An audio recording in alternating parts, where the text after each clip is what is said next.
No ar, Faixa Livre, rádio jornalismo de verdade, a informação de primeira qualidade, a interpretação e os comentários das notícias, entrevistas, o contraditório.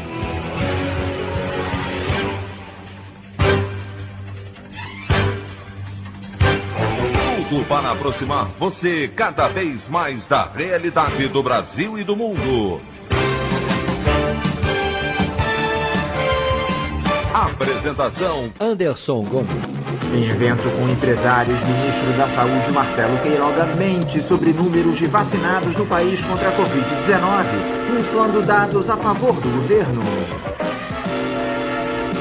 Ministro do Supremo Tribunal Federal, Ricardo Lewandowski, suspende liminar que colocava professores e agentes de segurança em grupos prioritários para vacinação no Rio de Janeiro, temendo falta de imunizantes para idosos.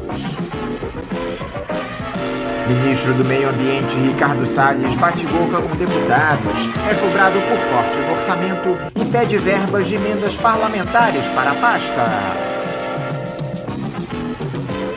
Essas e outras notícias, a edição desta terça-feira, 4 de maio do ano de 2021, do programa Faixa Livre.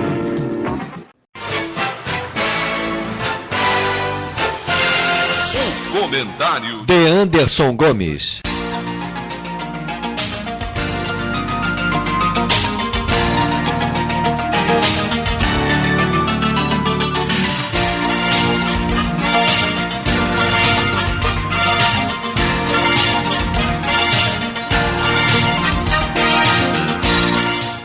Bom dia, ouvintes. À esteira de todo esse caos que tomou conta do país, que tem os militares como partícipes desse projeto genocida do presidente Jair Bolsonaro, o jornalista Fernando Gabeira fez uma bela síntese a respeito da postura dos oficiais das Forças Armadas na atualidade, em sua coluna publicada ontem pelo jornal o Globo. O título do texto é "O General Pulou a Cerca". Tive um avô que comia doce escondido, fugindo das prescrições médicas. Lembrei-me dele quando o general Luiz Eduardo Ramos confessou que tomou vacina escondido para respeitar a medicina e a ciência. Tomei e vou ser sincero, como qualquer ser humano, quero viver, pô. As coisas mudaram no Brasil de hoje. Um general do exército toma vacina escondido porque sabe que, para o governo a que está ligado, isso é uma heresia. O que o general esconde é para ele o impulso de qualquer ser humano. Se for um pouco mais longe, perceberá que está presente em todos os seres vivos. O belo documentário sobre os ensinamentos de um polvo mostra suas estratégias de sobrevivência, ora caçando um camarão, ora escapando de um tubarão, ou mesmo colocando seus ovos em lugar seguro. Além de sobreviver, os seres vivos tendem a perpetuar sua espécie, general. Na mesma gravação em que confessa sua escapada para a vida, o general Luiz Eduardo Ramos afirma que está na luta para convencer Bolsonaro a se vacinar também. Não podemos perder o presidente para um vírus desses. Mas, de certa forma, o general e alguns eleitores do Bolsonaro já o perderam para o vírus desde o momento em que o presidente decidiu negá-lo. Bolsonaro não poderia combater o que não existe, o que não é mais do que uma gripezinha. Um general sensato deveria parar para pensar um pouco na história. Num passado recente, os adversários eram postos na clandestinidade, mas hoje é o próprio impulso vital que se torna clandestino no interior do governo. Indo um pouco para trás, encontraremos presidente que se suicidou no auge de uma crise, mas nunca houve presidente que escolhesse o suicídio como um estilo de vida. Depois de comandar o Ministério da Saúde, o general Pazuello, investigado por negligência nas mortes de Manaus, foi a um shopping center sem máscara. Ele manteve um nível de obediência total a Bolsonaro, mostrando-se o aliado fiel àquele que marcha com o seu líder, ainda que seja para a sepultura. A travessura do general Ramos é apenas uma das pequenas brechas em que a vida consegue penetrar o fúnebre edifício do governo Bolsonaro. Mas sua própria confissão indica como está enterrado nesse pântano cadavérico. Ele não tem vergonha de querer viver como os outros seres humanos, mas também não se orgulha disso, nem celebra o ato vital de se vacinar. é apenas uma contingência, pô. Aliás, a expressão pô é uma figura simplificada, porque achamos na imprensa que, depois de tudo por que passaram os brasileiros, ainda não podem ler certas palavras cruas. De modo geral, não me interessam generais que se enterram ou mesmo os que põem rapidamente a cabeça de fora. Eles são apenas a guarnição militar de um projeto de morte que, desvelado para a maioria do país, certamente não sobrevive depois de 22. O problema é que esse projeto domina hoje o país onde vivo e se espalha além dos mais de 400 mil túmulos que cavou com a pandemia. Ele nos retira o senso para que não saibamos exatamente quantos somos e que problemas concretos temos de enfrentar. Ele nos impõe e aprova um orçamento com verdadeiros cheques em brancos para políticos. Enfim, não basta conduzir um projeto de morte, mas é necessário também romper com os elementos de orientação e planejamento coletivos. É como se tivéssemos que marchar de olhos fechados para o nosso próprio cadafalso. É um plano meticuloso que se estende à escuridão, ao imposto sobre os livros para que se feche também essa janela para o mundo. Houve um pastor que levou os seus fiéis ao abismo nas Guianas. Chamava-se Jim Jones. Mesmo para alguém como eu, que não acredita em reencarnação, as coincidências são assustadoras. Durante muito tempo se pensou em suicídio coletivo, mas o que prevaleceu foi a tese do assassinato em massa. A opinião do Faixa Livre. Bandeirantes, 1360. Estamos apresentando Faixa Livre.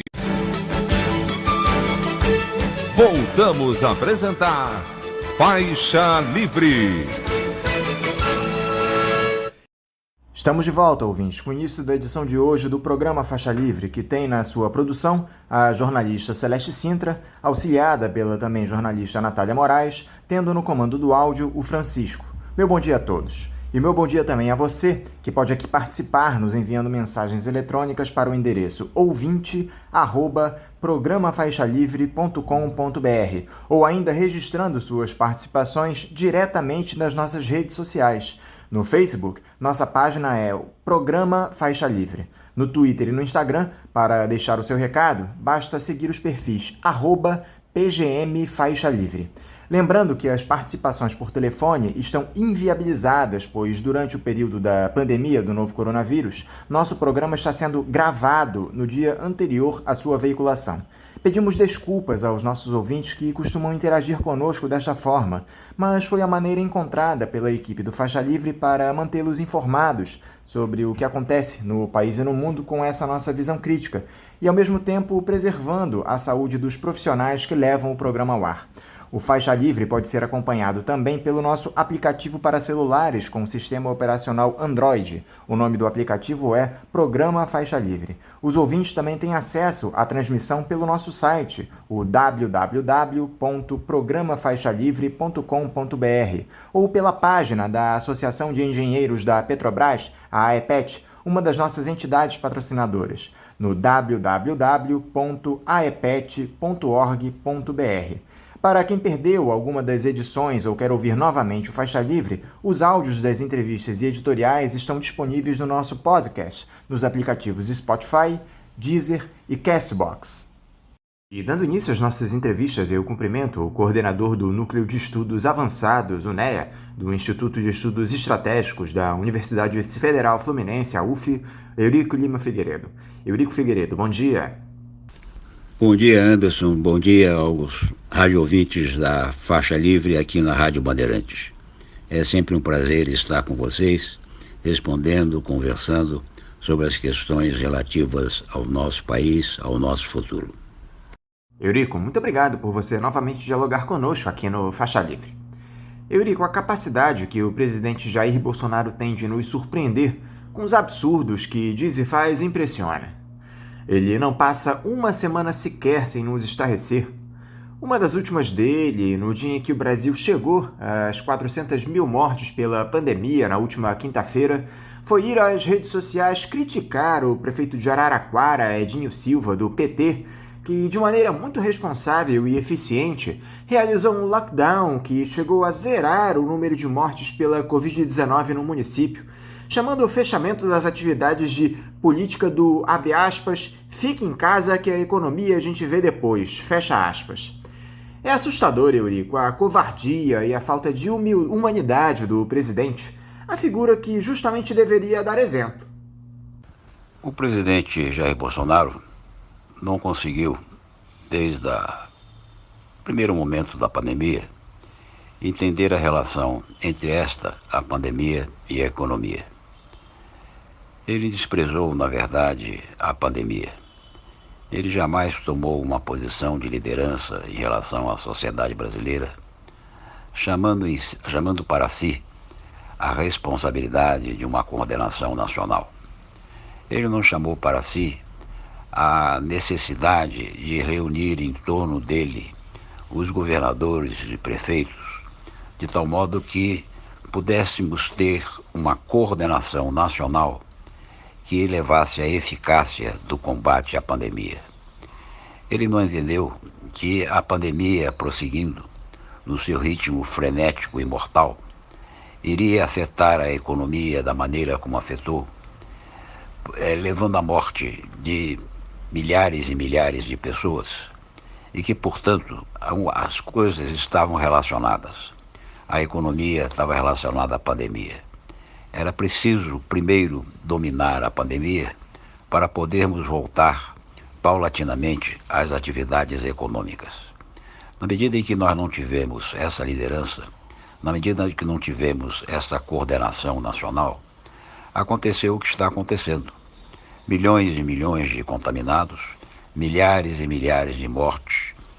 Está se prevendo que talvez até o final desse mês nós teremos um incrível número de 500 mil mortes ocasionadas pela pandemia, o que, portanto, não só é um problema humano, é um problema da misericórdia, é um problema da solidariedade, é um problema da piedade em relação àqueles que tanto sofrem, mas é também uma questão de planejamento, é também uma questão de liderança, é também uma questão de previsão e de racionalização das medidas do Estado visando combater esta mortandade.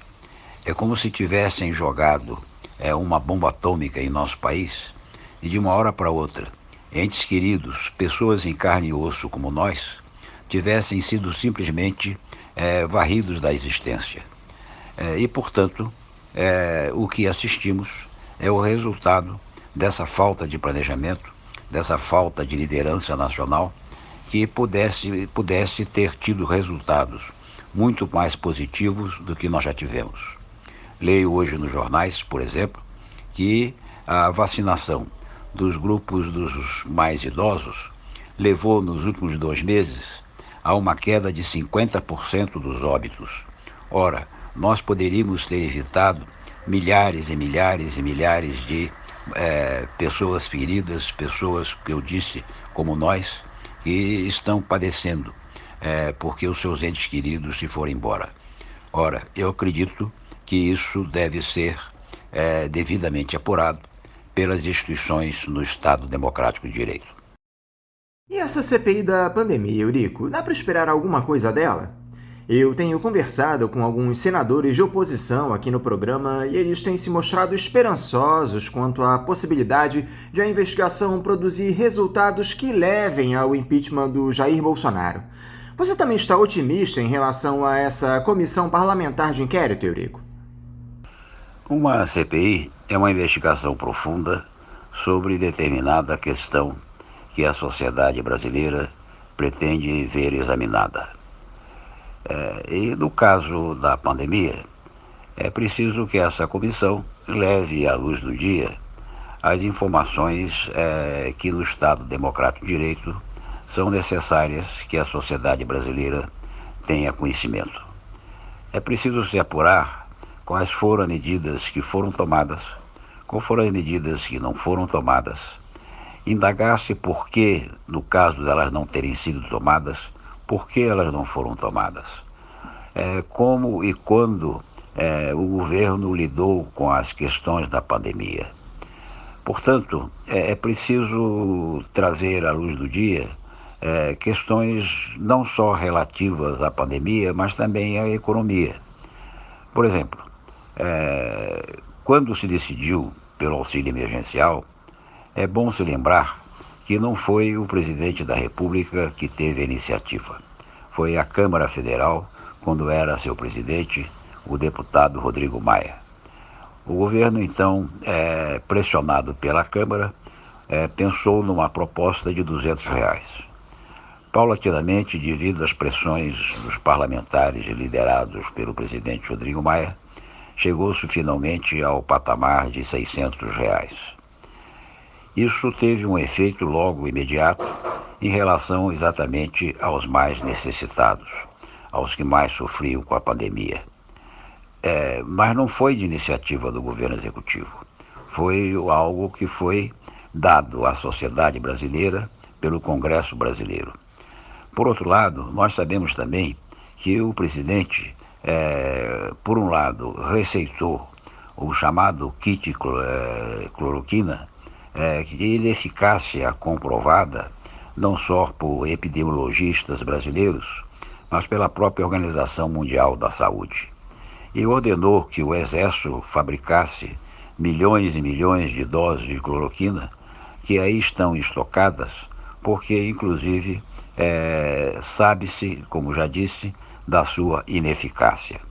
É preciso apurar, portanto, como ele chegou a essas conclusões, por que ele pensou na cloroquina ao invés da vacina. Nós sabemos, por exemplo, também, que poderíamos já ter, desde o ano passado, encomendado, junto a algumas fabricantes das vacinas que já estão disponíveis, de modo que pudéssemos ter iniciado muito antes a vacinação. E o que nós temos hoje é uma crise de logística, uma crise de distribuição das vacinas. Os calendários são afetados, são alterados a cada momento.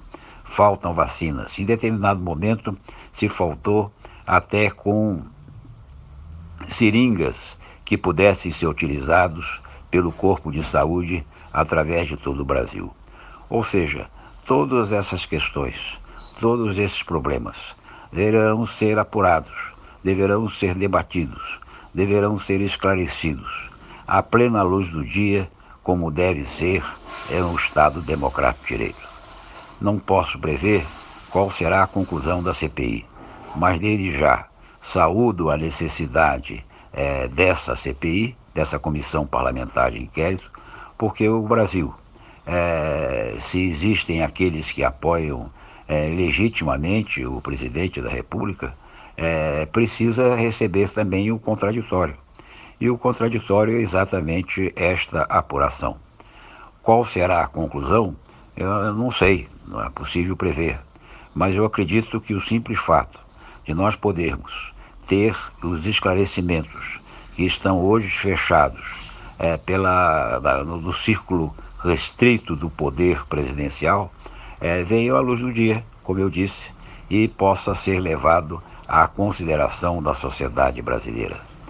Eu acredito que essa CPI terá efeitos, portanto, extremamente positivos, benéficos para a melhor informação da sociedade brasileira, tão sofrida, tão dolorida com essa pandemia que já nos levou milhares e milhares de cidadãos brasileiros e levou também ao sofrimento de milhões e milhões e milhões de contaminados que sofreram de uma maneira mais severa ou mais moderada os efeitos desse vírus tão malicioso e que tem uma capacidade de letalidade que não respeita homens nem mulheres, idosos ou mais jovens, ricos ou mais pobres, religiosos de toda a espécie e aqueles que têm, ao longo do espectro político-ideológico, esta ou aquela oposição, esta ou aquela posição.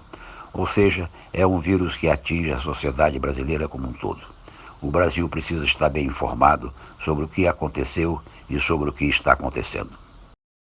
As provas sobre os crimes cometidos pelo Jair Bolsonaro e por integrantes do Ministério da Saúde são robustas e muito evidentes, Eurico. E a tendência é que a CPI denuncie o chefe do executivo por crime de responsabilidade.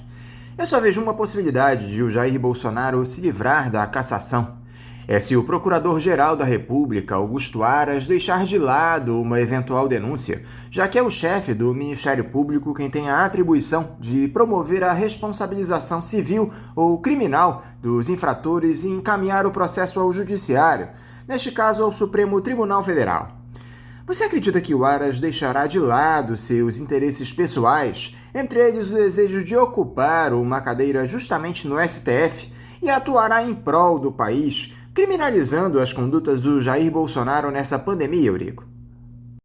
É preciso, antes de mais nada, esclarecer que no Estado Democrático de Direito só pode ser considerado culpado aquele que, submetido ao devido processo legal, transitado e julgado, é condenado. O presidente Jair Bolsonaro não foi condenado a nada. Ele, por enquanto, está no gozo pleno dos seus direitos constitucionais. Se a Comissão Parlamentar de Inquérito chegar a conclusões da sua culpabilidade e se o Procurador da República, Geral da República, resolver indiciá-lo por tal, aí sim poderemos dizer, de acordo com o que decide a lei, se ele é culpado ou não. Quanto à questão da cassação, eu acredito que a cassação, o impeachment, ele produz efeitos perturbadores à vida política. Nós tivemos aí recentemente o caso do impeachment, do impedimento da presidente Dilma Rousseff e todos os seus perversos efeitos na nossa vida social, na nossa vida política, despertando a polarização, a radicalização que estamos vivendo até hoje nos nossos dias. Portanto, eu acredito que nós temos que aguardar. E temos que aguardar de modo que em 2022, cada indivíduo, cada cidadão brasileiro, na posse dos seus direitos constitucionais, decida qual é o melhor candidato. E assim, cada cidadão irá decidir quem será o melhor para o Brasil, quem realmente poderá liderar o Brasil rumo a um país cada vez mais republicano, onde exista a igualdade de todos, a um Brasil mais democrático e tolerante, onde possamos conviver com maior alegria, com maior desejo de produzir e fazer, de um país cada vez mais justo socialmente, de um país cada vez mais soberano, ligado apenas aos seus interesses e não desta ou daquela nação, deste ou daquele país. Portanto, concluo dizendo que essa comissão parlamentar de inquérito irá trazer, como já disse na vez anterior, na pergunta primeira, irá decidir sobre o que aconteceu, como aconteceu, quais foram as causas do que aconteceu, de tal modo que nós possamos entender melhor os milhares e milhares de mortos que aconteceram e que vão acontecer, assim como os milhões e milhões de brasileiros que foram contaminados, milhões deles tendo até hoje os efeitos maléficos colaterais dessa terrível doença. Eurico, ao longo dos últimos meses nós temos conversado com você sobre a possibilidade de os militares embarcarem em uma aventura autoritária do Jair Bolsonaro, caso ele veja seu mandato ameaçado. Desde a última vez que nós conversamos, em meados de janeiro, o presidente da República já promoveu a inédita troca de todo o comando das Forças Armadas, Exército, Marinha e Aeronáutica, com o desejo de que os comandantes passassem a atuar para defender o seu governo, emitindo opiniões políticas. Eu queria a sua opinião para essa dança das cadeiras no topo da hierarquia das Forças Armadas e se isso muda aquele cenário que você vinha traçando das nossas últimas entrevistas, de que os militares não estariam ao lado do ex-capitão em um eventual golpe. Esta sua pergunta, Anderson, eu acho que deve ser antecedida por outras perguntas. Perguntas que indagam, por exemplo, sobre a democracia no Brasil. Nós estamos ou não estamos num Estado democrático de direito? Perguntas. A rotatividade civil do mando político, ou seja, eleições periódicas livres para a participação dos cidadãos brasileiros? Sim. Há liberdade de livre manifestação de pensamento e organização? Sim. Há pluralismo político? Sim. Há a investigação nos termos da lei em relação a todas as pessoas que ocupam cargos políticos? Sim. Ou seja, nós tivemos nas últimas décadas, eventos traumáticos na nossa vida política. Tivemos o presidente Collor, que renunciou porque estava sob ameaça expressa de impedimento. Nós tivemos o impedimento da presidente Dilma Rousseff. Nós tivemos um presidente da República de expressão internacional, inclusive, como o presidente Lula, preso. Nós tivemos governadores, como o caso aqui do governador do Rio de Janeiro, que continua preso. Nós tivemos senadores, nós tivemos deputados federais, estaduais, vereadores, prefeitos presos. Nós tivemos empresários de largo porte presos. Nós tivemos funcionários da mais alta administração presos.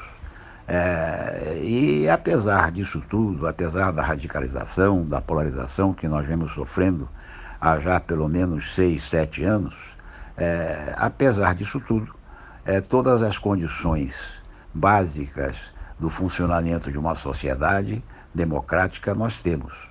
Portanto, se pensar num golpe militar ou num golpe do presidente da República apoiado pelas Forças Armadas, seria contrário a tudo isso que nós já conquistamos. Por outro lado, há de se indagar também qual seria a reação internacional a uma aventura desse tipo no Brasil. Ora, nós sabemos que receberíamos o repúdio da comunidade internacional, expressa pelas principais lideranças do mundo. Seriam repúdios vindo dos Estados Unidos, da Europa, da França, da Alemanha, do Reino Unido, respostas que viriam da China, respostas que viriam do Japão, ou seja, de todos os quadrantes do globo terrestre.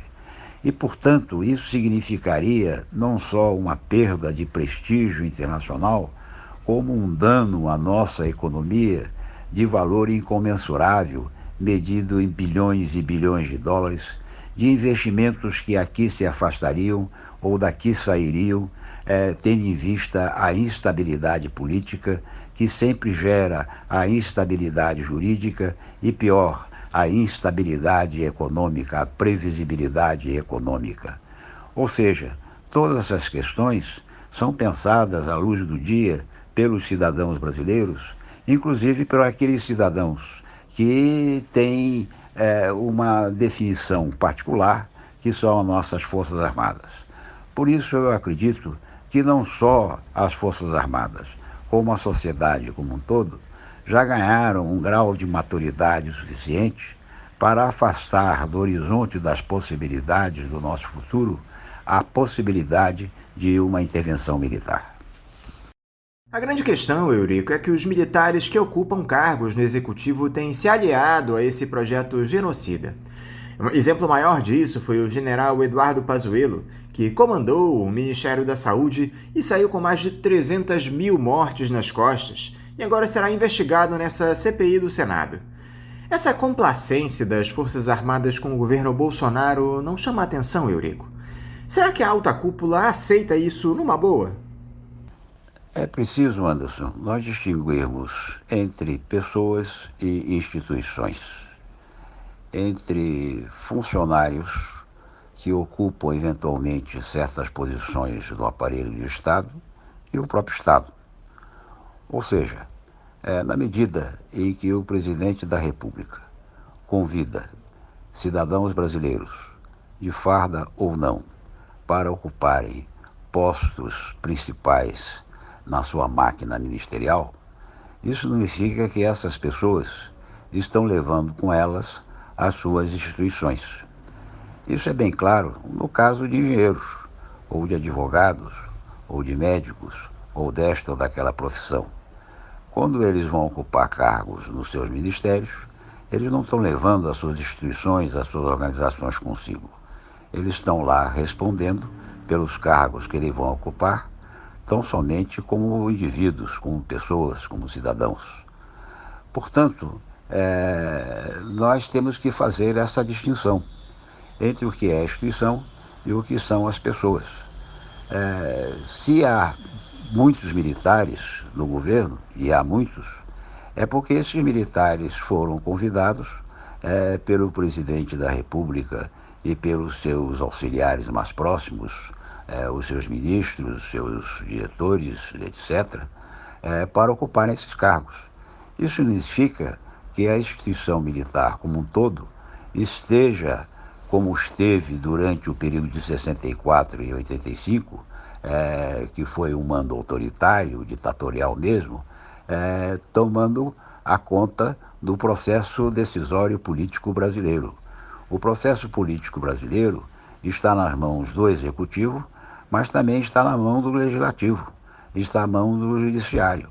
E o que nós estamos assistindo é que quando esse presidente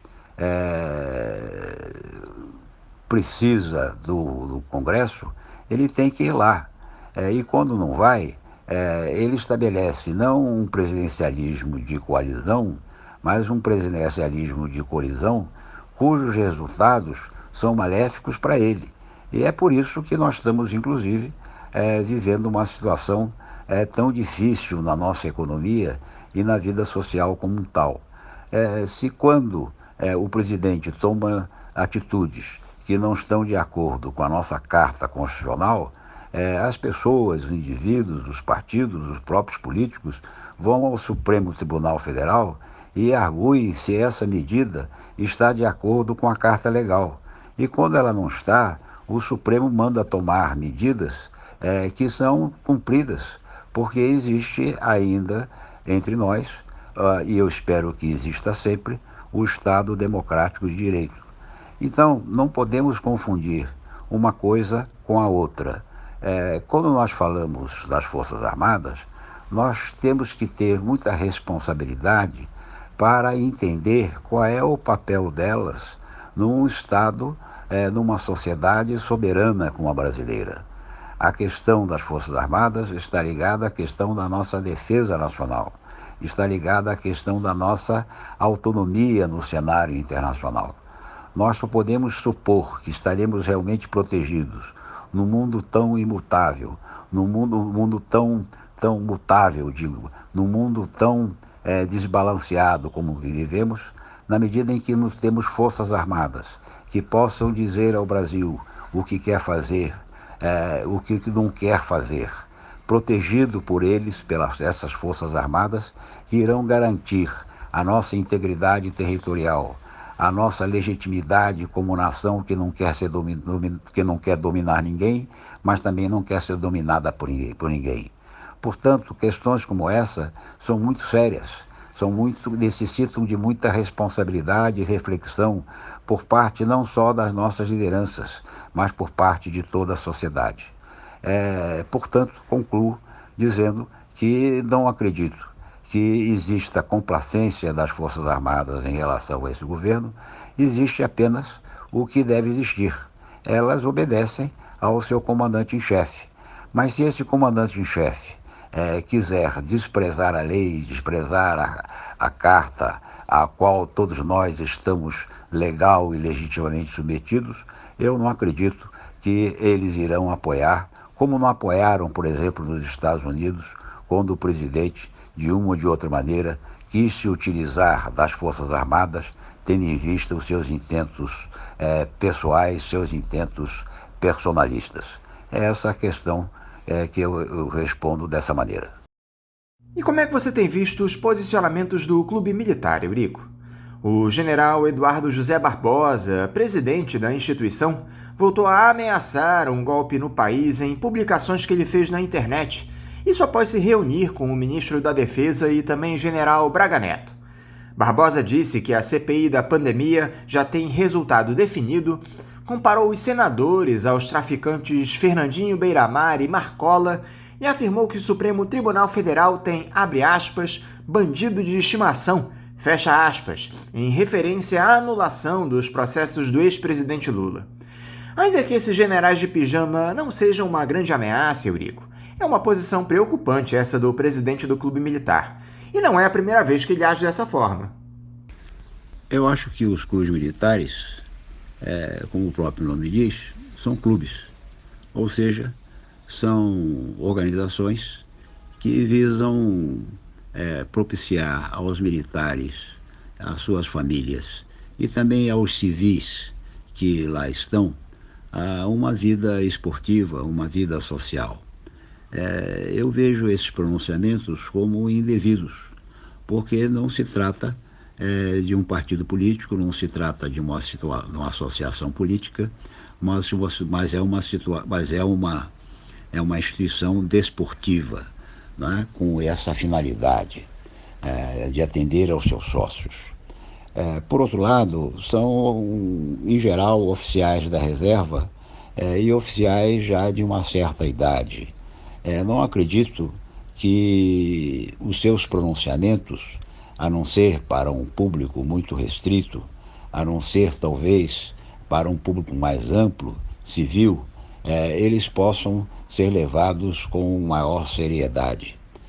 Inclusive porque eu acho que estes cidadãos, oficiais generais, que ocupam essas posições, devem ter a devida responsabilidade em relação aos seus pronunciamentos, que já em si são indevidos, porque eles não são uma associação política, como eu disse, ao fazerem essas declarações.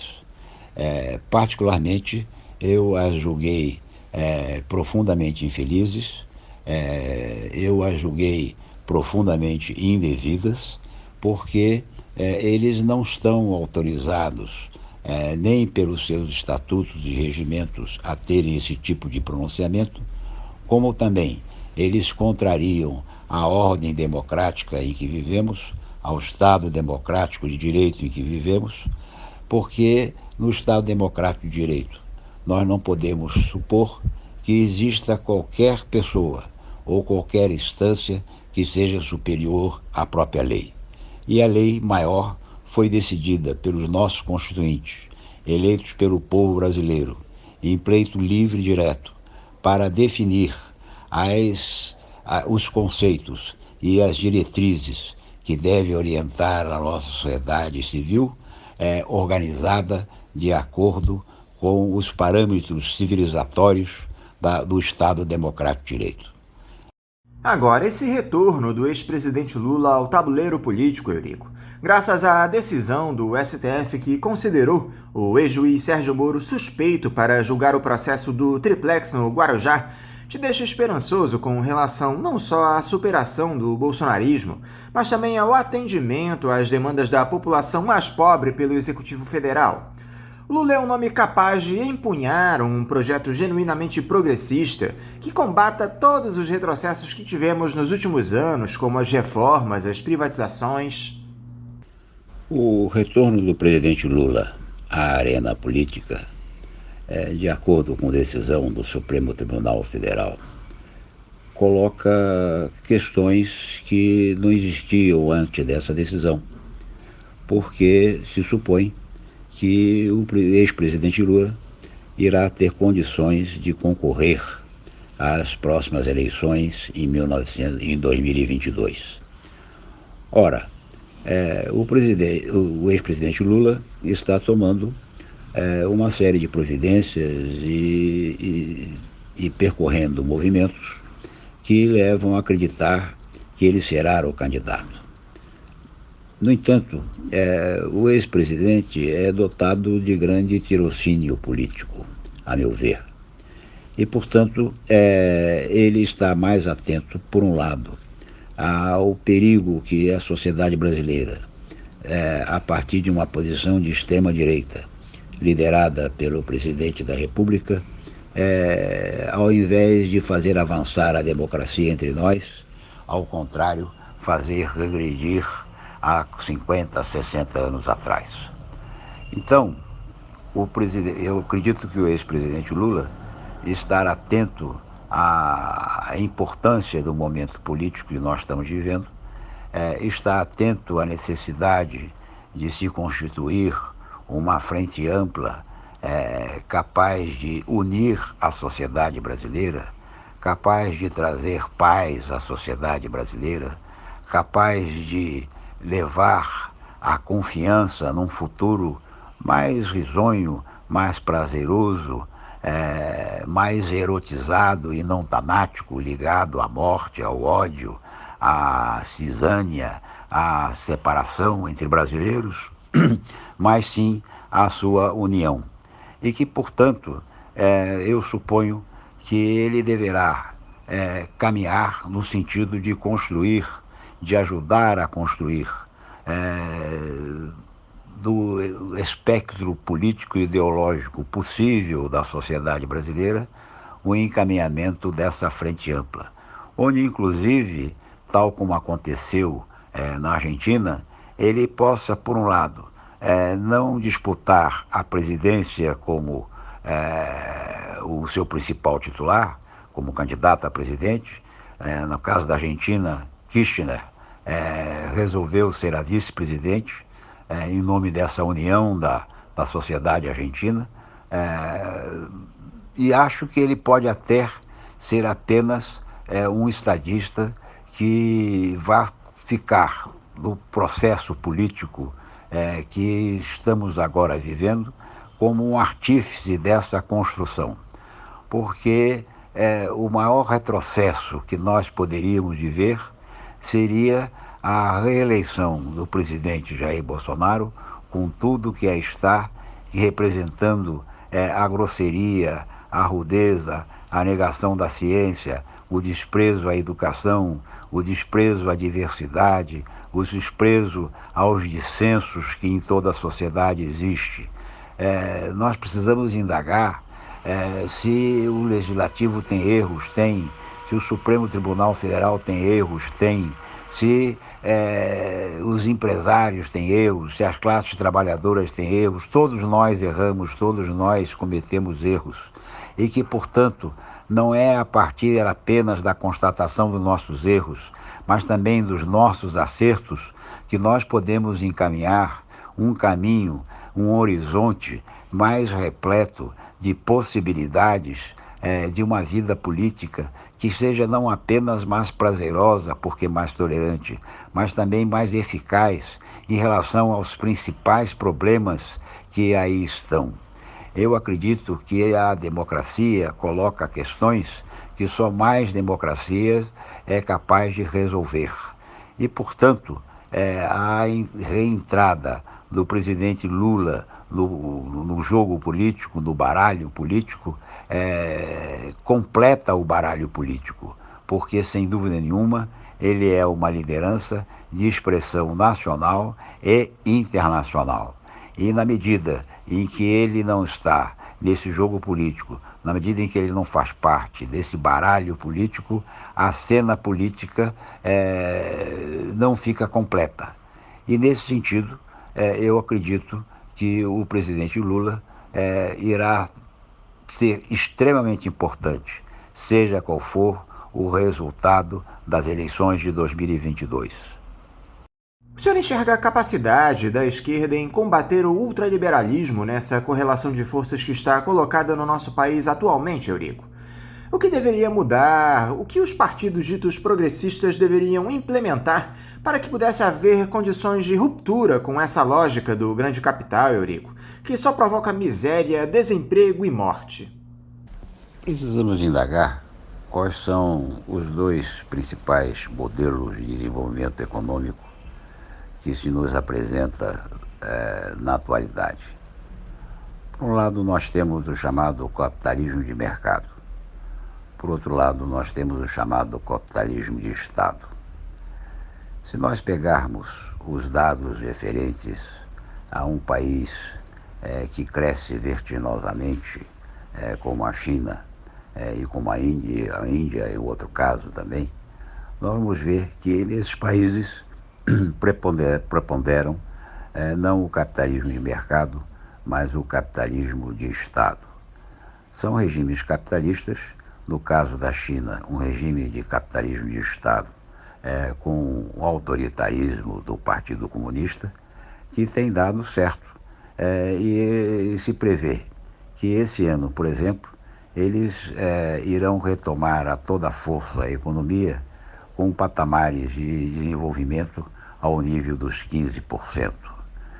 E quando nós fazemos essas perguntas e nos perguntamos sobre o nosso país, o Brasil, nós vemos que, de certo modo, estamos na contramão da história. Por quê? Porque as teses neoliberais dos anos 80, 90 vieram perdendo força no mundo inteiro, inclusive agora, no caso dos Estados Unidos, onde o presidente Joe Biden encaminhou o projeto ao Congresso estadunidense e que retoma a iniciativa do Estado na propagação da riqueza, no combate às injustiças sociais, com trilhões e trilhões de dólares, injetando na economia os incentivos necessários para a retomada do desenvolvimento norte-americano. Aqui nós estamos vivendo o contrário. Portanto, eu acredito que as questões relativas à reativação da economia, no combate à miséria, no combate às desigualdades, no combate aos desequilíbrios regionais do nosso país, passam por uma série de respostas que não serão dadas por mim ou por você, Anderson, serão dadas pelos candidatos que irão se apresentar ao povo brasileiro. Eu acredito que nós temos um conjunto de questões que precisam ser anunciadas, que precisam ser colocadas ao julgamento do cidadão brasileiro. Em primeiro lugar, república. Nós precisamos de mais república. Nós precisamos de mais igualdade dos cidadãos brasileiros entre si. Quando eu falo que a república é a questão da igualdade, eu estou dizendo que homens e mulheres, desta ou daquela outra cor, quando eu estou dizendo que, independente das suas religiões, dos seus credos políticos, todos devem submeter ao império da lei, que existe o exercício da meritocracia, que aqueles que se esforçam mais tenham mais, que aqueles que se dedicam mais ao trabalho tenham garantias do seu sucesso, e que haja o respeito irrestrito à coisa pública. É proibido roubar, é proibido ser corrupto, e aqueles que se atreverem a roubar aquilo que é de todos sejam punidos exemplarmente. Nós precisamos de mais democracia, nós precisamos de mais capacidade de expressão dos desejos das grandes maiorias marginalizadas de todo e qualquer benefício. Nós precisamos que essas massas sejam incorporadas ao nosso sistema político, ao nosso sistema social, ao nosso sistema econômico, que sejam levadas a eles os maiores benefícios da cultura e do conhecimento. Nós precisamos, portanto, de um país que também seja mais soberano em relação ao que os outros querem de nós.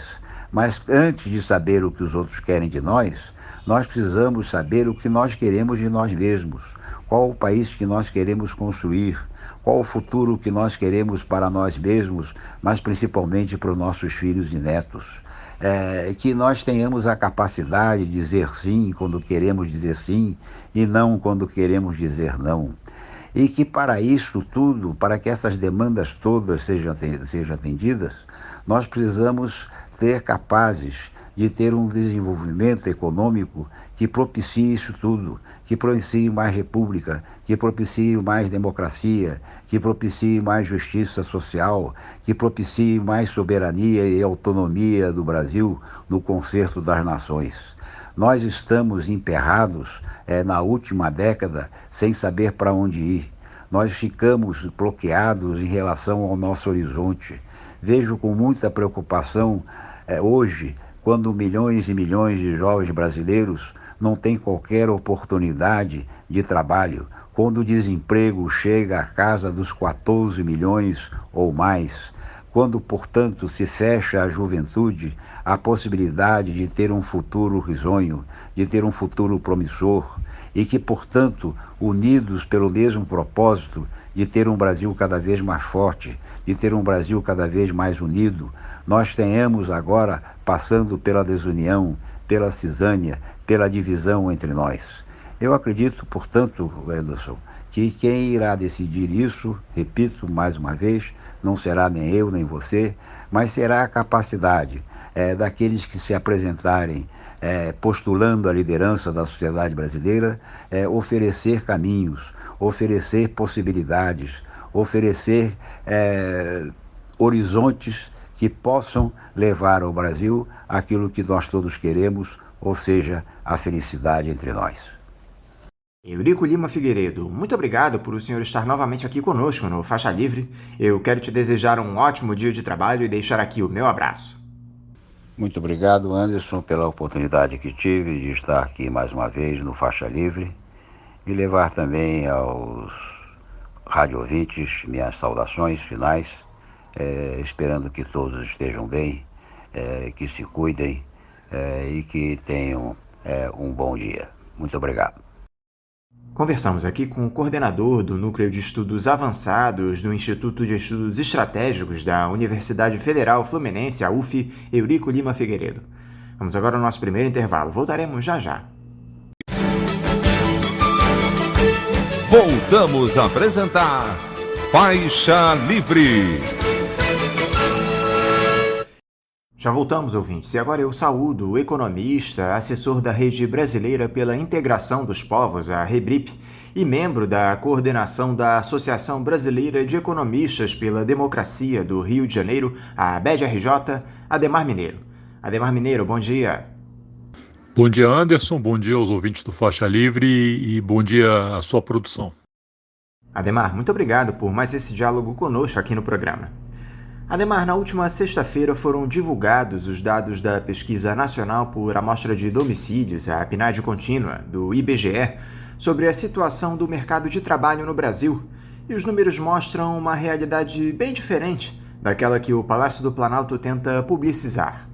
No trimestre encerrado em fevereiro, a taxa de desemprego no Brasil chegou a 14,4%, o que representa 14,4 milhões de pessoas na fila por uma vaga, o maior número desde o início da série histórica em 2012. Em um ano de pandemia, o Brasil fechou 7,8 milhões de postos de trabalho. A tragédia só faz se aprofundar, Ademar, e o governo finge que não é nem com ele. Como é que você analisa esses números do desemprego divulgados pelo IBGE, Ademar? Anderson, esses números absolutamente não surpreendem e mostram só uma realidade que a gente vive, não de agora, né, mas há algum tempo no país. Né? E você teve em 2015, 2016 uma recessão, né? A economia encolheu mais de 7%, depois você teve 3 anos aí de economia estagnada, né? O ano passado você já teve uma marcha ré grande, e esses números mostram que esse ano você pode até ter ainda um efeito estatístico, né, quando comparar a economia desse ano com a economia do ano passado, em função de uma marcha ré no ano passado muito acentuada, mas eles estão mostrando que a situação, se vierem números desse tipo, vai ser só uma expressão aí desse efeito estatístico, né, do crescimento, a comparação desse ano com o ano anterior, que foi um ano de retrocesso grande da economia. Então, isso vai acentuar essa situação dramática do ponto de vista dos trabalhadores.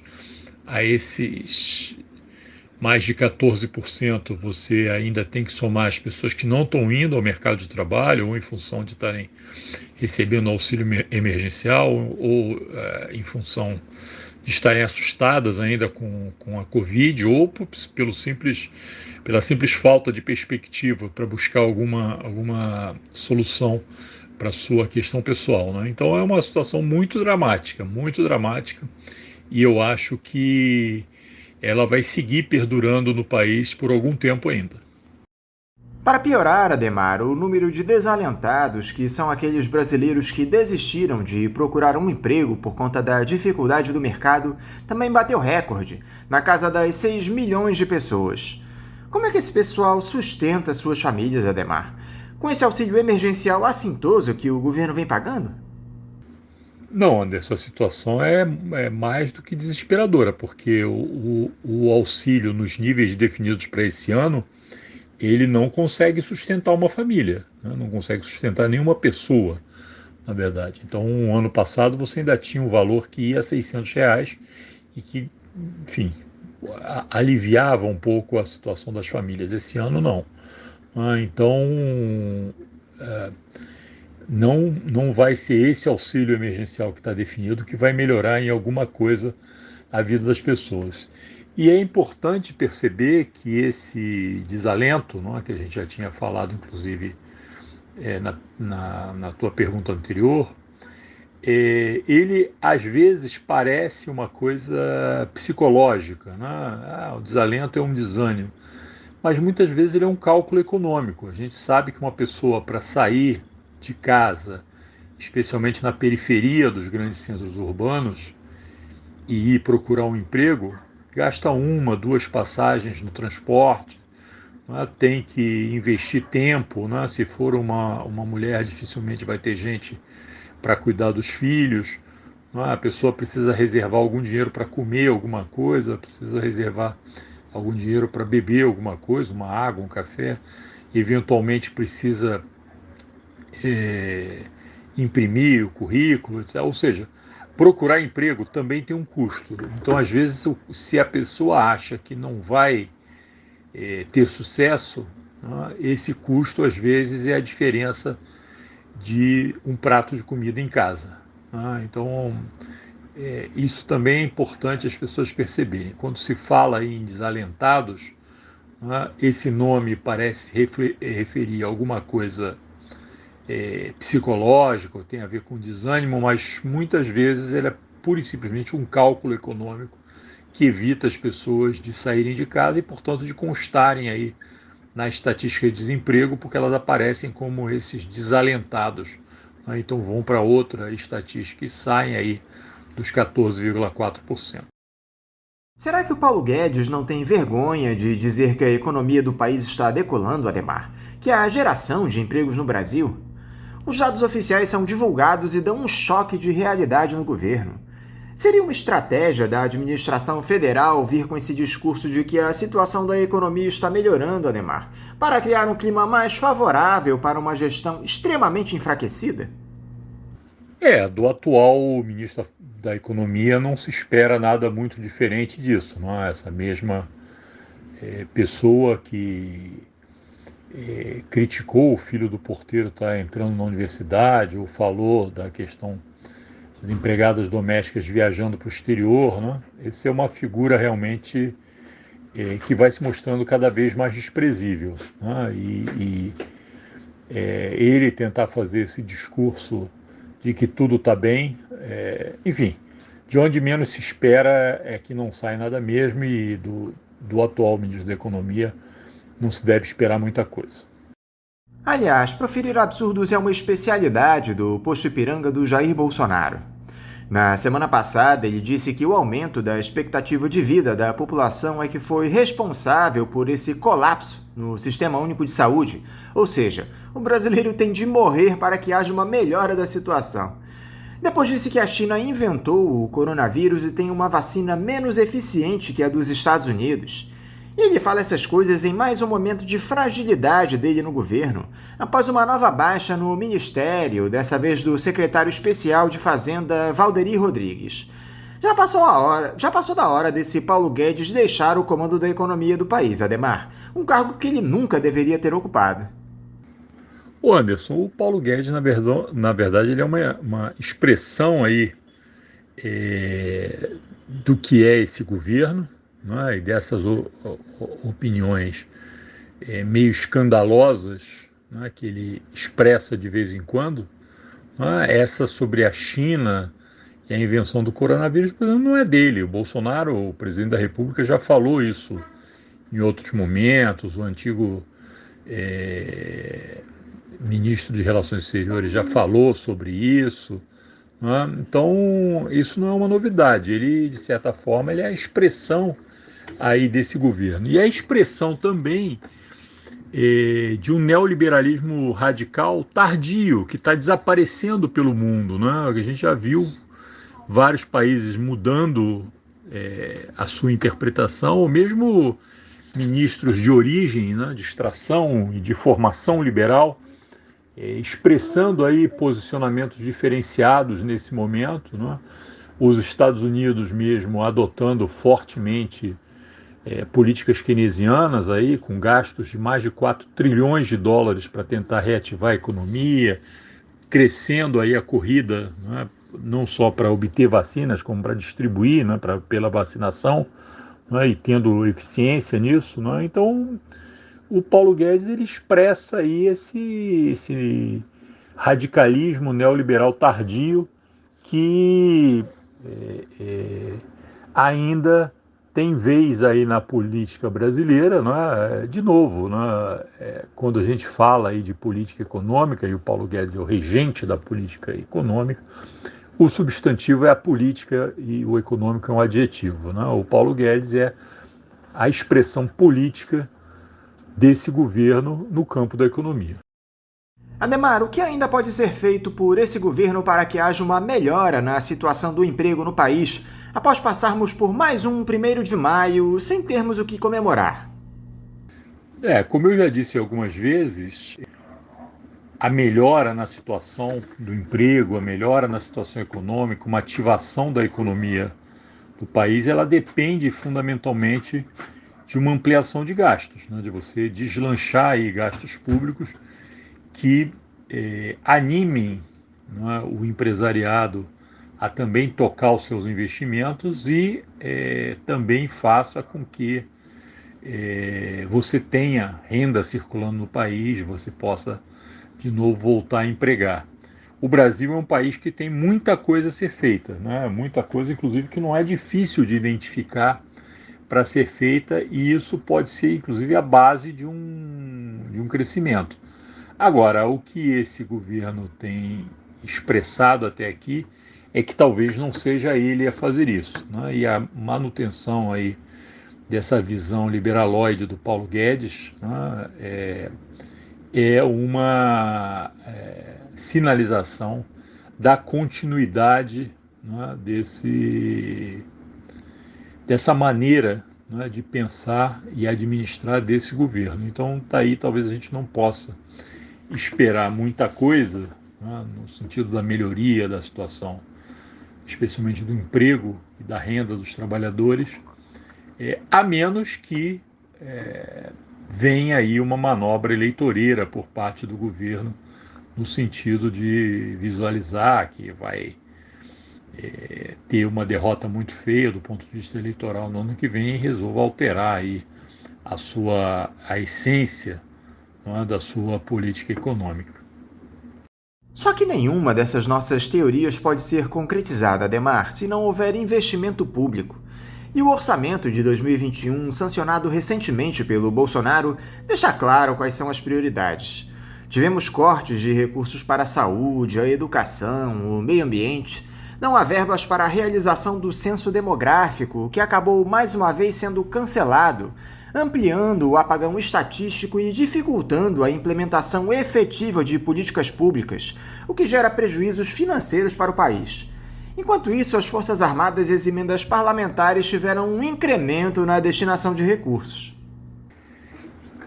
Olha, Anderson, sinceramente, a gente pode até aqui entrar em detalhes aí sobre a questão do orçamento, onde é que foi cortado, onde é que não foi cortado, mas eu acho que enquanto você não tiver uma mexida muito importante, que é o fim do teto de gastos, né, você não vai ter espaço para a retomada do crescimento. A margem que você tem dentro dessa estrutura do orçamento que te amarra aí ao teto de gastos hoje é muito pequena, né? Essa lei de teto de gastos aí da época ainda do governo Temer, seguida aí à risca pelo governo Bolsonaro, inclusive várias vezes expressa um medo quase doentio de que isso daí seja usado para um eventual processo de impeachment, né? Mas eu acho que essa questão do teto de gastos ela é fundamental, é só uma rediscussão de fundo aí sobre a questão do teto de gastos, né? Ela vai abrir espaço para algum crescimento sustentado da economia que permita aí uma recuperação da renda do emprego e que o país comece a vislumbrar algum futuro, não é? Mesmo esses elementos que você citou, onde houve alguma flexibilização, mesmo esses eles acabam se chocando aí com a questão do teto de gastos, né? Então, eu acho que antes da gente fazer uma discussão muito profunda do que exatamente significa essa política de teto de gastos, né, e como é que isso emperra, amarra, né, acorrenta aí as possibilidades de futuro do país, a gente não vai andar muito, né, não vai avançar muito em discussão a algum futuro, né? Então, o fundamental seria a gente estar aí nessa discussão da questão do teto de gastos, vendo como alterar fundamentalmente essa reforma constitucional, né, que passou lá atrás, e dar margem para a gente poder não só pensar em sair da crise econômica e da estagnação que a gente se meteu, como conseguir pensar como construir o futuro. Então é fundamental, antes de qualquer coisa, fazer uma rediscussão aí da tal emenda constitucional 95, aprovada lá atrás, que é popularmente chamada aí de lei de teto de gastos. Se a gente não fizer isso, a gente vai seguir emperrado, né, emperrado fundamentalmente em qualquer discussão que a gente possa fazer a respeito do futuro do país. Ademar, na semana passada nós tivemos também esse criminoso leilão de privatização da Companhia Estadual de Águas e Esgotos do Rio de Janeiro, a SEDAI, que foi alvo de muita polêmica, com o judiciário exercendo um papel de protagonismo ao proferir uma série de decisões, uma delas anulando os efeitos de um decreto legislativo que condicionava a venda da empresa ao retorno do Rio de Janeiro ao regime de recuperação fiscal. Foram vendidos 3 dos 4 blocos previstos, gerando uma arrecadação de 22 bilhões de reais. Curioso é que o bloco menos lucrativo, que englobava bairros da Zona Oeste, que precisam de mais investimentos, além de 6 municípios do interior, não teve lances. Nada fora do esperado. Eu queria saber, Ademar, como é que você observou essa privatização do filé mignon da SEDAI? Ela melhora a vida da população, a iniciativa privada tem a capacidade de oferecer serviços melhores em um setor tão importante e, mais do que isso, essa venda da empresa resolve o enorme rombo nos cofres do Estado? Bom, Anderson, então vamos lá por pontos que aí você tem vários pontos a serem comentados nessa resposta, né? Eu acho que o primeiro deles é uma precisão sobre o que exatamente aconteceu. Não houve, de fato, uma privatização da SEDAI. O que houve foi uma redistribuição da concessão para distribuição de água. Então a SEDAI vai continuar existindo, ela vai continuar tratando a água e vendendo a água para essas concessionárias dos 4 blocos, que ganharam aí a concessão. Na verdade, 3 blocos, porque um bloco não houve proposta, né? Então esse eu acho que é o primeiro ponto a ser esclarecido, né? Na verdade, você entregou não a produção de água, né, mas entregou aí a distribuição de água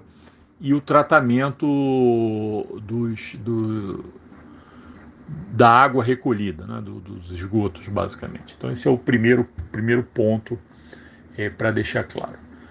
E nesses blocos, quer dizer, o que era importante do ponto de vista dessa turma, seja o governo Bolsonaro, seja o governo do Estado do Rio, seja o Ministério da Economia, os grupos financeiros que jogaram todo o peso aí e que inclusive não se importaram, e aí você vê de novo a pouca crítica que teve, o autoritarismo passou por cima de um decreto legislativo, e ficou por isso mesmo, não teve nenhuma chiadeira pelo fato do legislativo ter sido atropelado aí no caso desse leilão de concessões aí das águas, Então esse é um segundo ponto que eu acho que vale a pena reforçar. Por quê?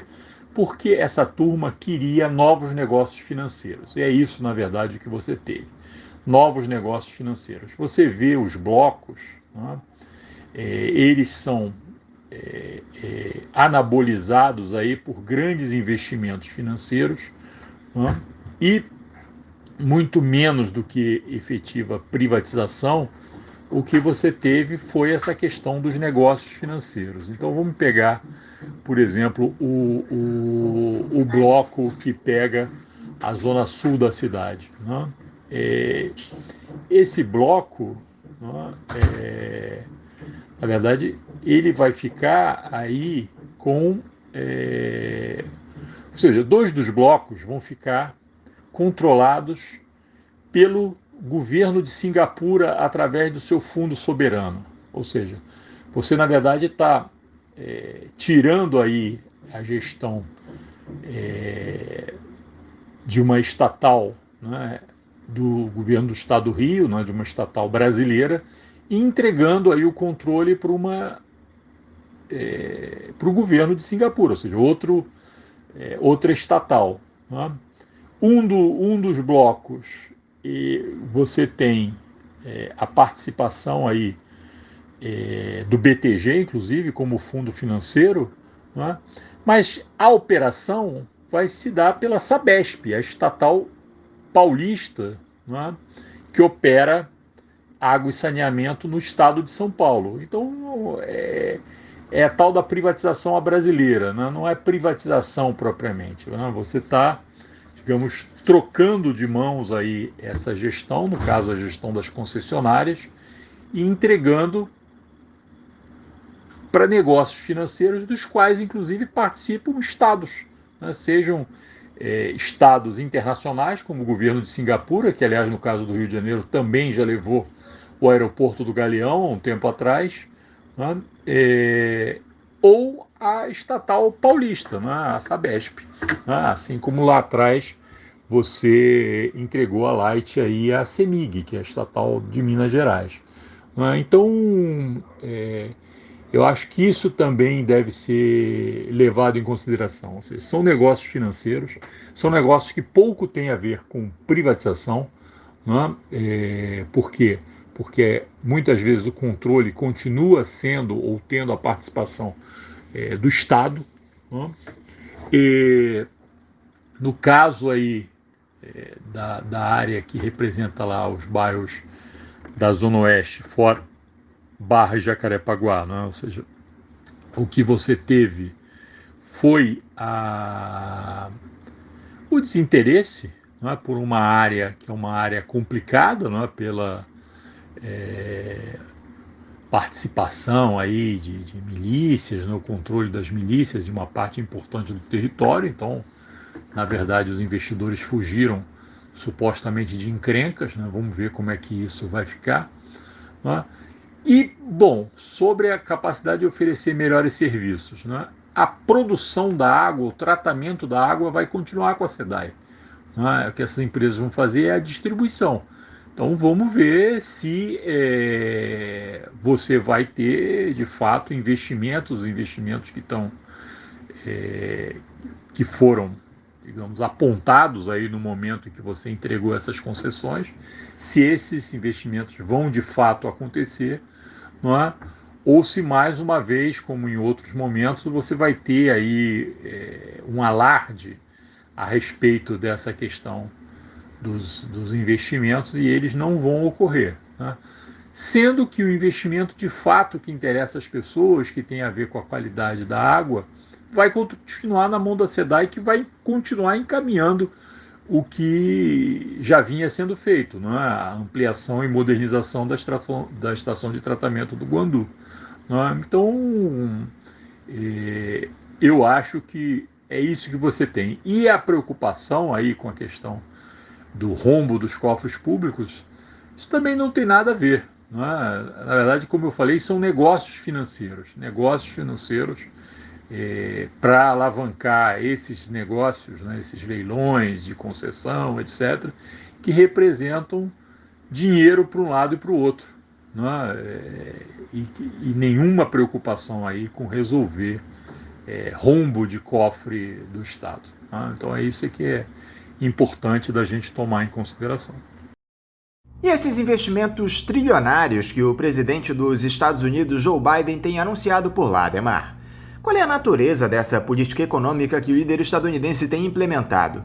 Seria mais uma ilusão do neoliberalismo se reinventando? Então, o primeiro ponto que eu acho que deve ser ressaltado é que ele tem a ver com a retomada de crescimento sustentado nos Estados Unidos. Então, uma parte desses gastos é uma política keynesiana clássica, né? Tentando fazer com que os Estados Unidos saia da crise iniciada em 2007, 2008, da qual até agora os Estados Unidos não se recuperou, né? Então, uma parte da explicação para esse volume de investimentos tem a ver exatamente com isso, tem a ver com uma política clássica de você tentar retomar uma estratégia de crescimento para frente, né? A segunda coisa é que parte dessa estratégia para frente tem a ver com o que foi chamado lá do Green New Deal, né, de um New Deal, aquela política de recuperação lá do Roosevelt, nos anos 30 nos Estados Unidos, mais green, né, verde dessa vez. Ou seja, você tem aí pesados investimentos que dizem respeito à questão ambiental, a melhorar a situação do meio ambiente nos Estados Unidos. E essa era uma polêmica funda aí desses setores políticos que ganharam a eleição, né, para além dos tradicionais caciques do Partido Democrata. Você teve no processo eleitoral dos Estados Unidos uma ampla participação, especialmente da população mais jovem, né, e um dos objetivos era exatamente buscar um outro caminho, né, um caminho verde, né, um caminho aí de preocupação com a questão ambiental, né. Então, uma parte importante aí dos investimentos tem a ver com isso, tem a ver com essa renovação energética dos meios de transporte, da infraestrutura dos Estados Unidos, do funcionamento em geral da economia dos Estados Unidos, tomando essa preocupação com a questão do meio ambiente, né?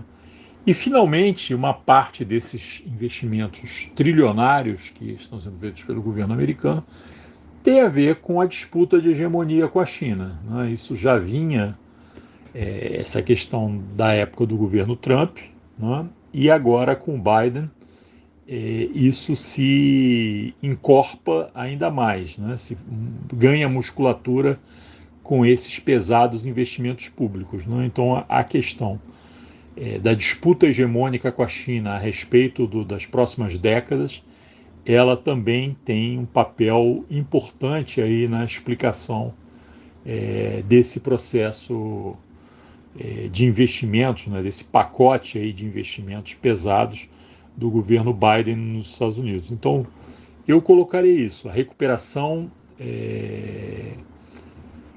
sustentada da crise de 2007 e 2008, por um lado, uma preocupação importante com a questão ambiental, né, nas próximas décadas, ou seja, uma mudança aí, da base de funcionamento da economia americana no sentido de você ter essa preocupação ambiental levada adiante, né, com a economia funcionando, né, e finalmente essa disputa funda pela hegemonia das próximas décadas que os Estados Unidos vem travando com a China, especialmente nas 2 últimas décadas, né? Então, alguma coisa disso é ruptura com a política anterior do Trump, como o caso da questão econômica, o caso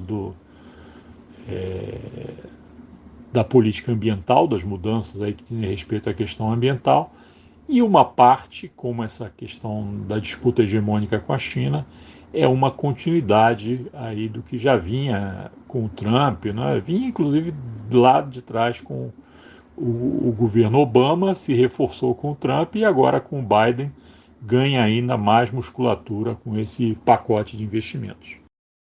Eu não posso terminar, Adhemar, sem te ouvir a respeito de mais um belo artigo que você publicou no site Terapia Política, onde aborda justamente a passagem desse 1º de maio, comenta o cenário para o trabalhador brasileiro tão afetado por 2 períodos seguidos de recessão no Brasil.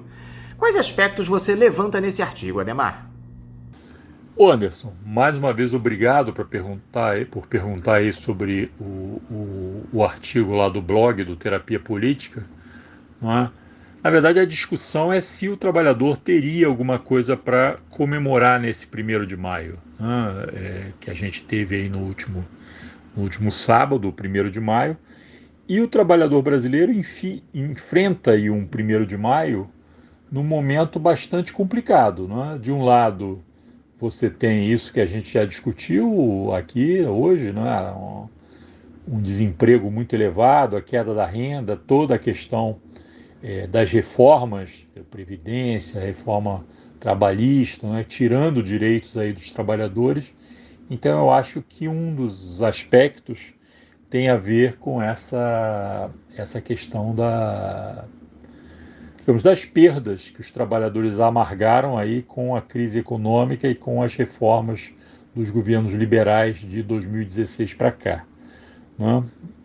Esse é o primeiro ponto. O segundo ponto diz respeito, evidentemente, à questão da pandemia, né? Os trabalhadores, enquanto a maioria da população, né, e enquanto exatamente a população mais pauperizada e, portanto, mais despreparada para enfrentar aí os efeitos da pandemia, contabiliza, né, a classe trabalhadora brasileira contabiliza muitas perdas com esse processo da pandemia, né? Então, esse é o segundo ponto que diria que você não tem muito a comemorar, mas você teria aí muito mais um luto por essa situação toda, né? E o terceiro ponto diz respeito a que todo esse quadro que a gente já falou do desemprego, na verdade, ele tem um componente aí que é um componente estrutural, né? Um componente aí de uma mudança tecnológica que já vem acontecendo aceleradamente, né? Que diz respeito a mudanças importantes, não só do ponto de vista da introdução de novas tecnologias, né?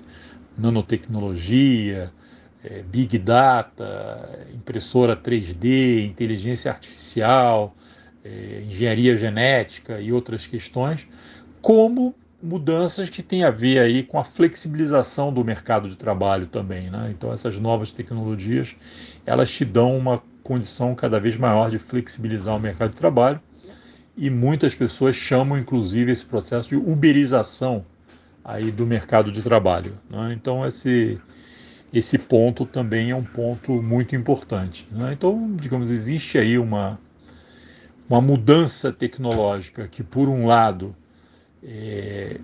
sinaliza que você hoje depende muito menos do trabalho, portanto, a sociedade que você tem, ela poderia libertar, né, cada vez mais os trabalhadores dessa situação, né, que diz respeito às exigências do trabalho, né?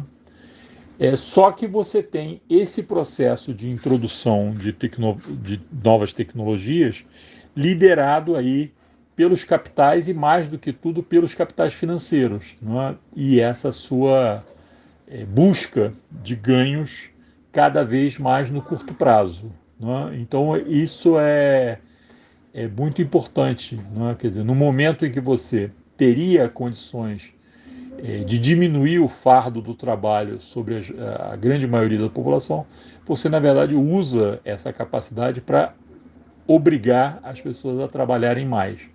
Né?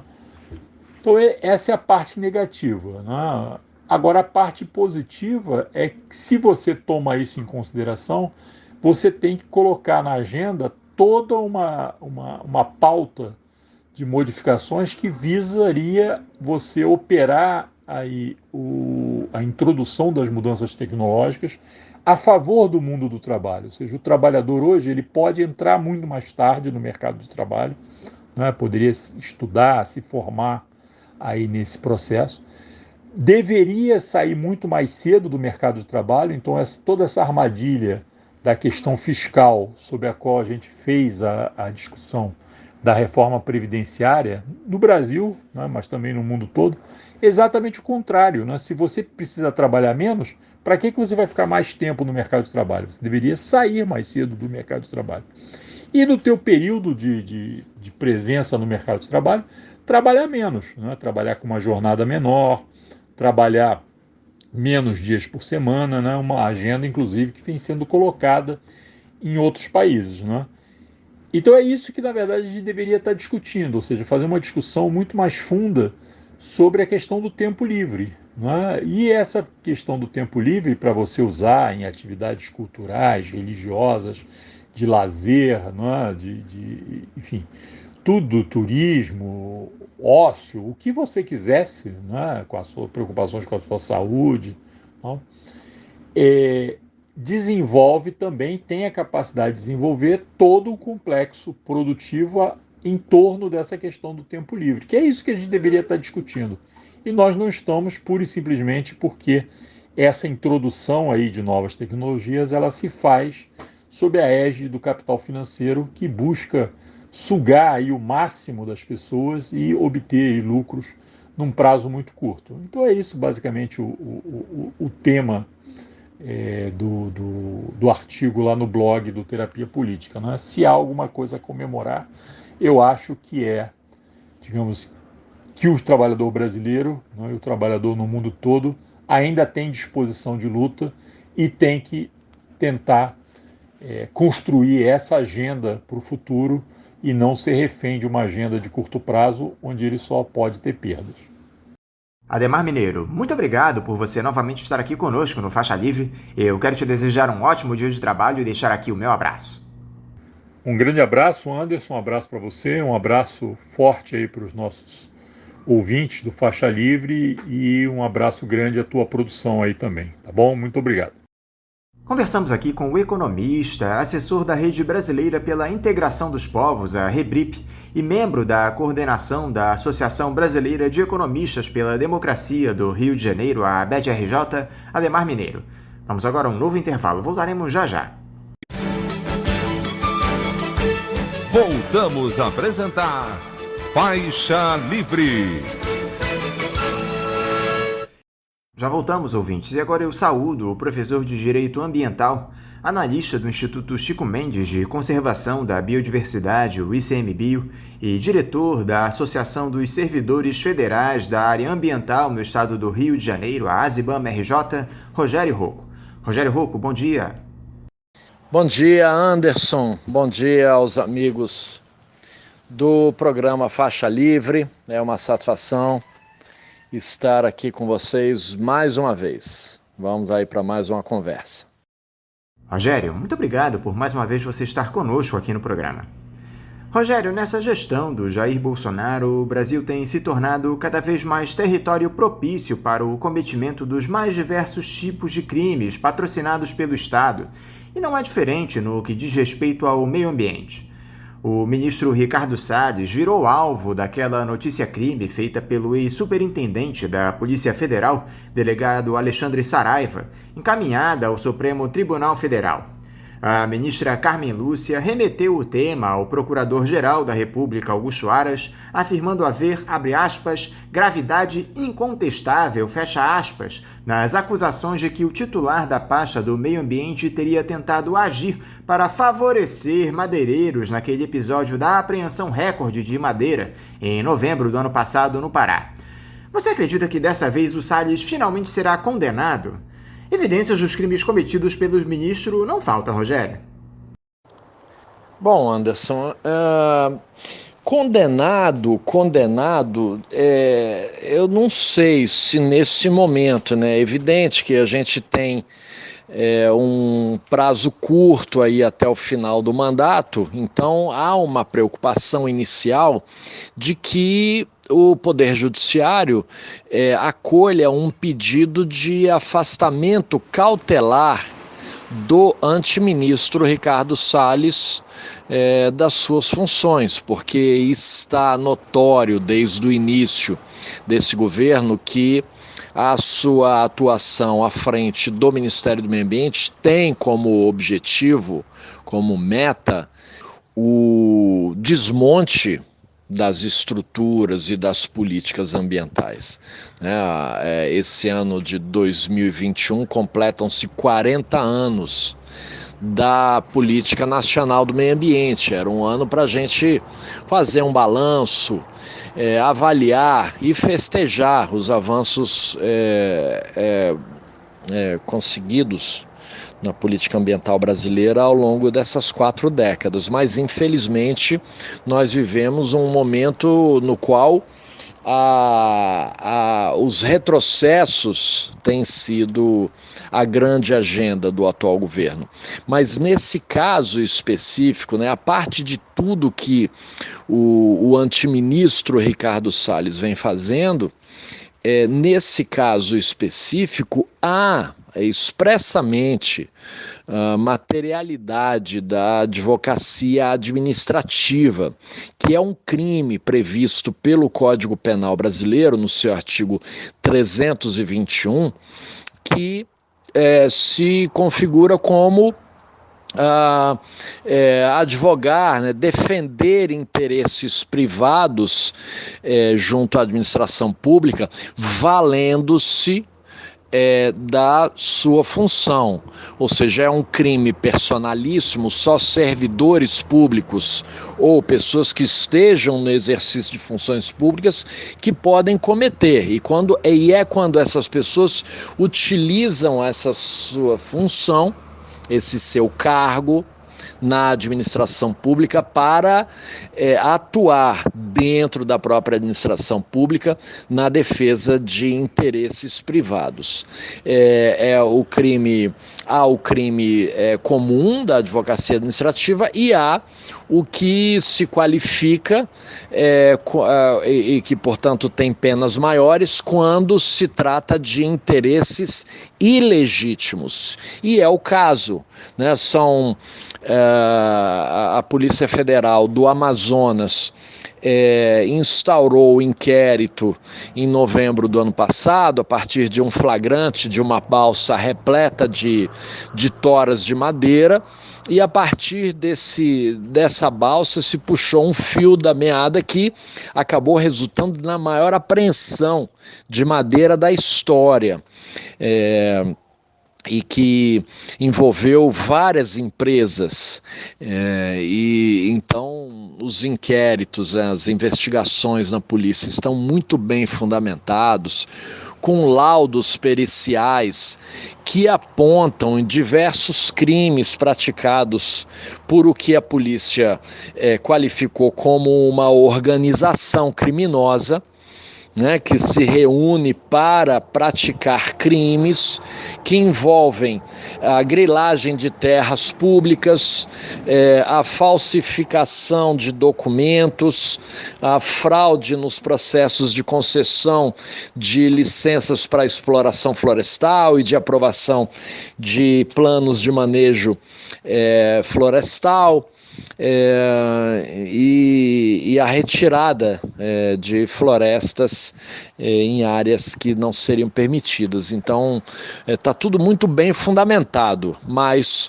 o ministro, o antiministro Ricardo Salles, junto de sua equipe, sua assessoria, do presidente do IBAMA, foram ao local em 2 ocasiões para, sem qualquer fundamento, sem documentos, sem acesso à informação, atuar claramente na defesa dos criminosos indiciados pela polícia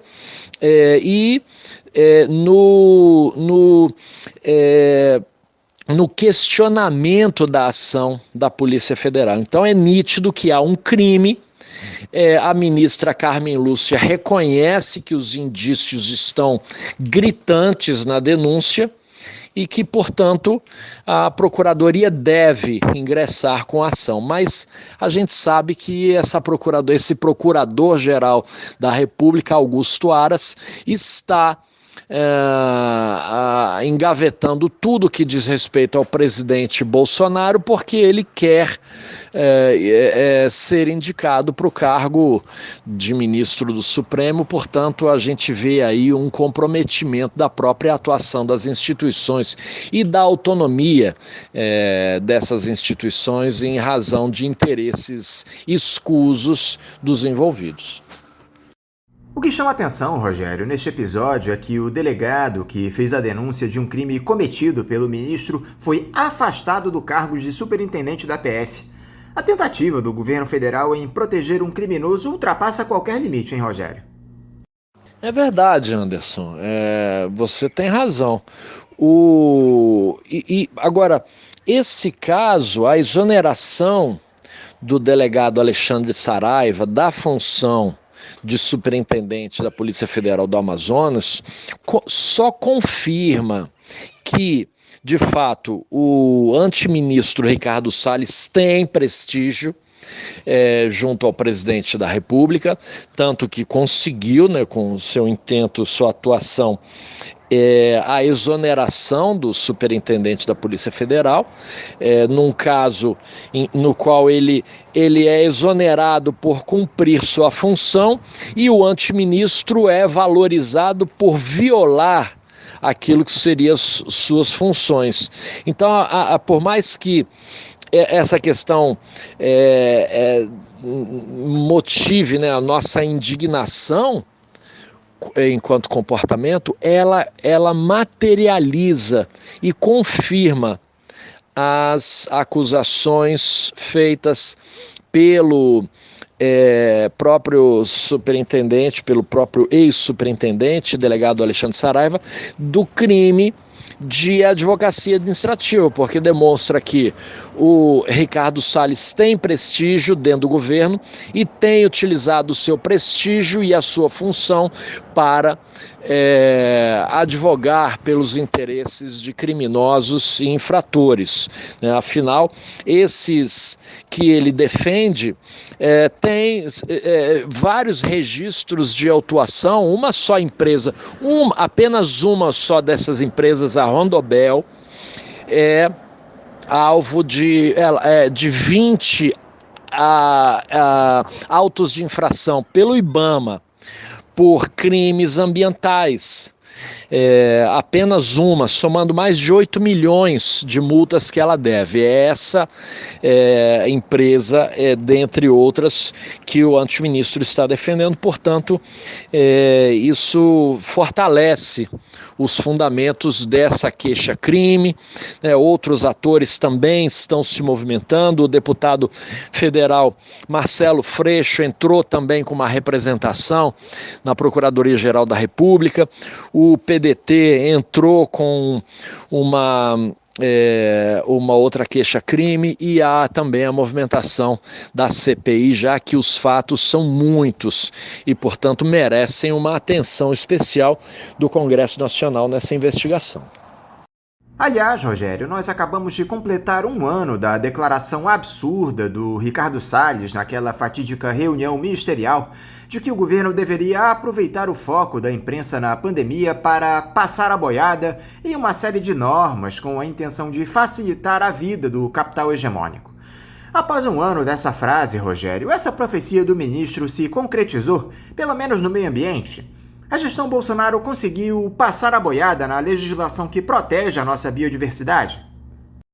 Conseguiu, Anderson.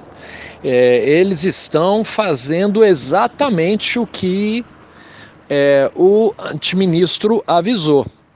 Ele tem modificado resoluções do CONAMA, portarias ministeriais, instruções normativas, e todas essas modificações estão colocando os órgãos em xeque, os órgãos vinculados ao Ministério, né? O IBAMA, o ICMBio, estão revertendo os instrumentos de atuação desses órgãos e aumentando a possibilidade de ações das atividades que tradicionalmente degradam o meio ambiente. Então a boiada está passando, a gente vem sofrendo também um enxugamento dos recursos desses órgãos. O ministro tem agido no sentido de não executar a cada ano o orçamento do Ministério e das autarquias vinculadas. Com isso, há uma asfixia, né, que está inviabilizando a operacionalização desses órgãos. E o ato mais recente foi, há 2 semanas atrás, a publicação de uma portaria, ou de uma instrução normativa conjunta do Ministério, IBAMA e ICMBio, que criam condições inexequíveis de operação das ações de fiscalização e com ameaças, estabelecendo prazos curtíssimos para os fiscais e colocando ameaças de investigação e punição de fiscais que não cumpram esses prazos inexequíveis. Qual é o resultado? O resultado concreto é que se já houve uma grande diminuição dos autos de infração, isso está registrado em dados publicados aí por órgãos de entidades que fazem os levantamentos, e apontam que os autos de infração, a aplicação de autos de infração vem caindo assustadoramente desde o início desse governo. E agora o que a gente tem é efetivamente um ato que já está resultando internamente num aviso pelos fiscais de que não vão aplicar mais autos de infração, porque os procedimentos estão inviáveis. Então a boiada consolidada, acabando com a atuação dos órgãos de proteção do meio ambiente no Brasil. Aproveitando esse clima de CPI que há no país, Rogério, não seria a hora de se instaurar uma comissão parlamentar para passar a limpo todos esses crimes cometidos pelos gestores públicos, especialmente do governo federal, no ataque ao meio ambiente? Parece que já há coleta de assinaturas na Câmara dos Deputados para a instalação dessa comissão.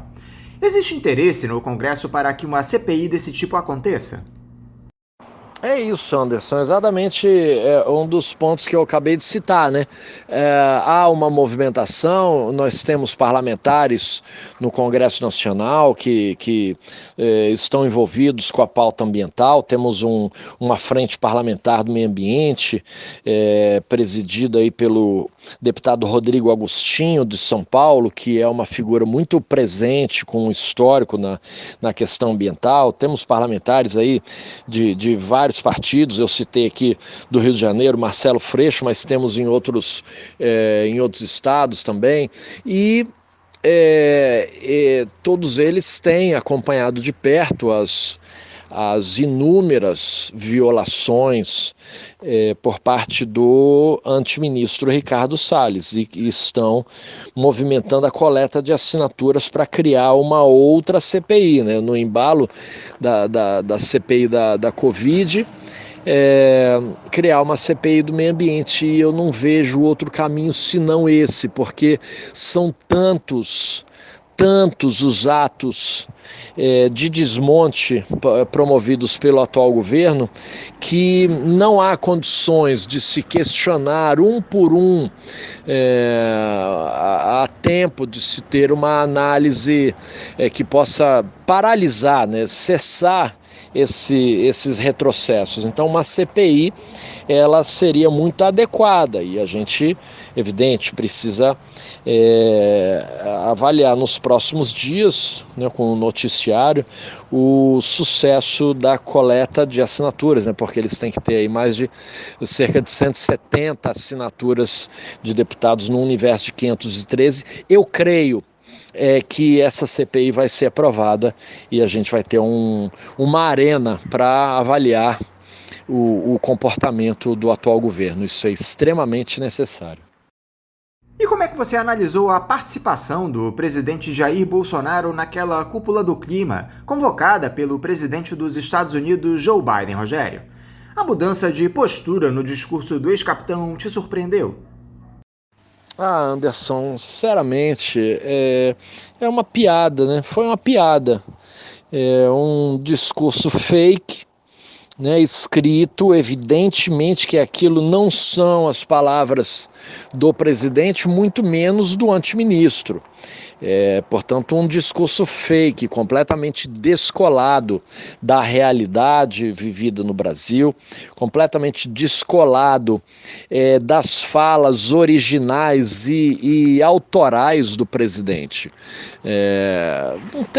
Para mim não representa nada. Aquilo, o mundo sabe, né, as autoridades mundiais, né, o mundo não, mas as autoridades mundiais sabem o que está acontecendo aqui. É evidente que ninguém caiu naquele monte de fake news. O Brasil é capaz de cumprir aquelas metas que o Bolsonaro estabeleceu de redução do desmatamento, da emissão de gases do efeito estufa?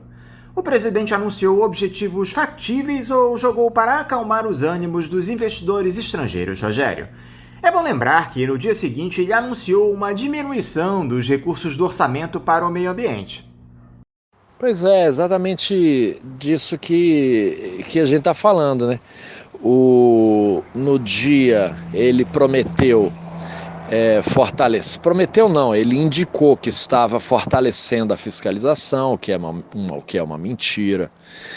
Mas no dia seguinte o mundo real voltou a funcionar, que é exatamente mais um corte de recursos para o Ministério, que está com o orçamento menor do que dos últimos 15 anos.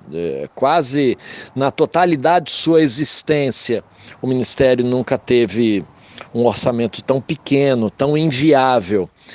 Então, esse governo falar em metas é evidente que não tem nenhuma credibilidade.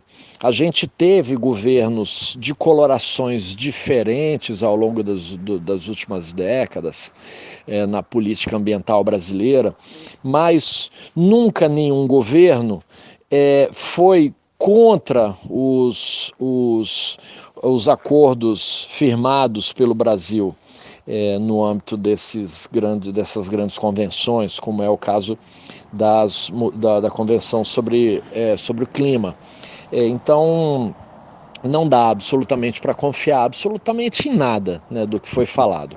Mas as metas apresentadas, elas, em alguns aspectos, elas podem ser factíveis, desde que tenham outro governo à frente.